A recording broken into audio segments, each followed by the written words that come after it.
Ito na naman sa palaran sa kainitan. Okay, start ko lang. Init na agad ng makina. Sabihin sobrang init ng panahon. Bilis yung mag-init ng mga makina ng sasakyan.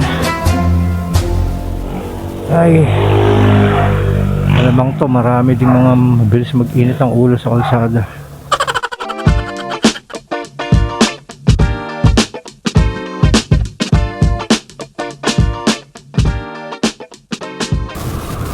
Grabe, sobrang init. Nakakabwisit. Shit, sobrang init. Nakakabwisit. Sobrang init ng panahon. Ang bilis mag-init na ng mga makina. Isipin mo, i-start mo muna siya, no? Painit ka ng makina para ba yung langis umiinit din. Kaso ilang segundo lang ay init na agad. So dahil mainit ang panahon, mabilis na mag-init ang mga makina, ng mga sasakyan, malamang pati yung mga driver niya mabilis din mag-init ang mga ulo. So kailangan chill lang po tayo mga chong, mga nasa kalsada ngayon.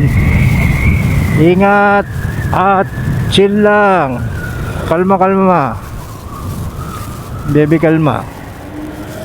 Ganun lang ang labanan ngayon. Baby, kalma lang po tayo. Inabako sa beauty niya. So pagkatapos ng isa. Uy, saan yun? Uy, saan yun? Uy, dito pala sa likod ko.